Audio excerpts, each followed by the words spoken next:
నమస్తే మేడం. నమస్తే నమస్తే. మనం అనుకున్నట్టే అంతా సిద్ధం చేశారు కదా? చేశాం మేడం. Very good. ఇంకెందుకు ఆలస్యం, వెళ్ళి తాగాలి పెట్టండి. అలాగే మేడం. రే పదండి రా, పదండి.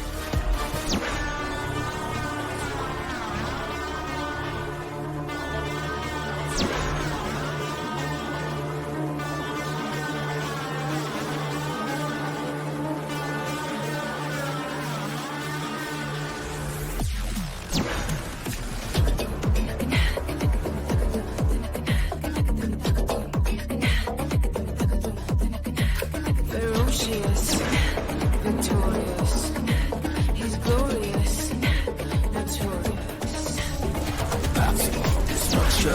Praise the Lord and break the law. ఎలా ఉన్నావే? ఇంట్లో ఎవరైనా ఉన్నారా లేదా? Listen, takes no more.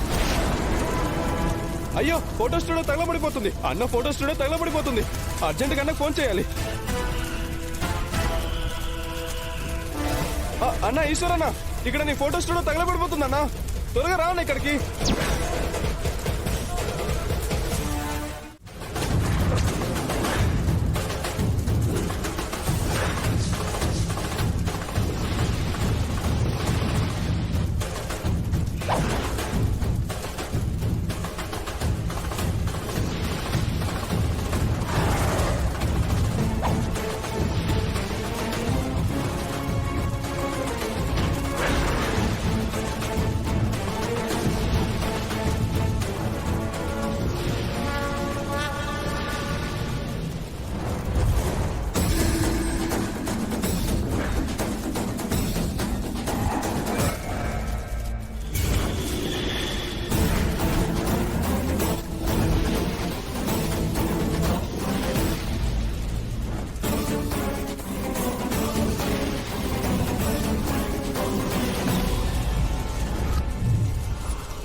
ఏం జరిగిందండి? ఏం దొరకలేదు తులసి. ఏంటండి మీరు అనేది? ఏం దొరకలేదా? అవును తులసి, నిజం. అనవసరంగా వెళ్ళాను. నాకు అక్కడ ఏ పెన్ డ్రైవ్ దొరకలేదు. అది yes. ఇప్పుడు ఎలాగండి? ఏమో తులసి, నాకు మాత్రం అక్కడ ఏ పెన్ డ్రైవ్ దొరకలేదు.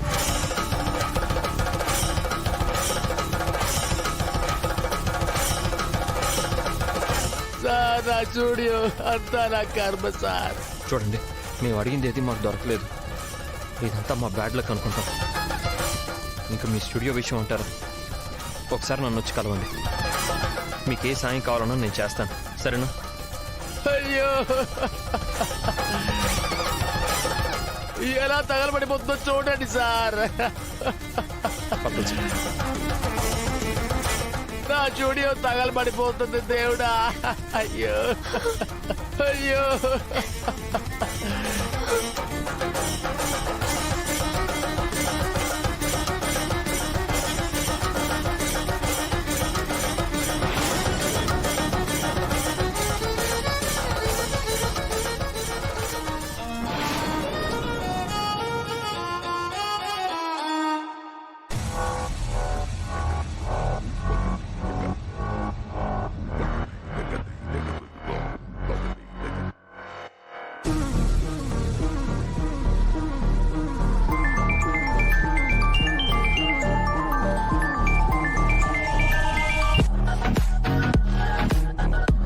నీ కాల్ కోసమే వెయిట్ చేస్తున్నాను. థ్యాంక్స్ నీలిమా.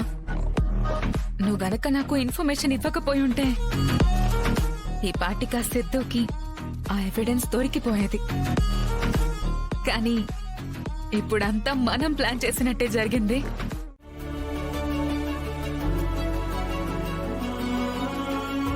జాను, భోంచేద్దు గన్రా. నేను తర్వాత తింటానులే అమ్మా. ఏంటమ్మా నువ్వు? జాను, జాను, విశ్వ, ఇదిగో ఈ స్వీట్ తీసుకో.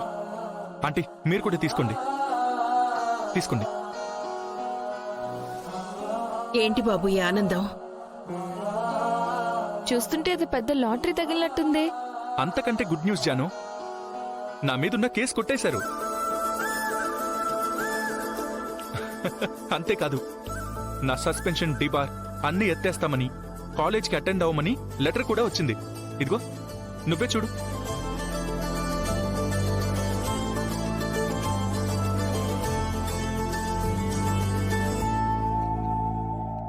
నిజంగా ఎంత గుడ్ న్యూస్ చెప్పావు విశ్వ. నేను మళ్ళీ కాలేజ్లోకి అడుగు పెడతానని కల్లో కూడా ఊహించలేదు జాను. నువ్వు కాలేజ్కి రాలేవని దానికి కారణం తనే కాబట్టి నేను కాలేజ్కి వెళ్ళనని హాల్ టికెట్ వస్తే చించేసింది బాబు జాను.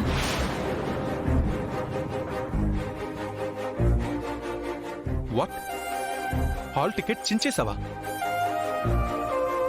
అదేంటి జాను, నువ్వన్నిట్లో ఫస్ట్ ఉంటావు కదా. చదువు, కాంపిటీషన్స్ విషయంలో నీకెప్పటి నుంచో గోల్ ఉంది కదా. గోల్ లేకపోయినా బతకచ్చేమో కానీ గిల్టీ ఫీలింగ్తో బతకడం కష్టం విశ్వ. అందుకే అలా చేశాను. బట్ ఇప్పుడు నా డిబర్ క్యాన్సిల్ అయింది కాబట్టి నువ్వు కూడా నాతో పాటు హ్యాపీగా కాలేజ్కి రావాల్సిందే. నువ్వు వస్తున్నావు అంతే.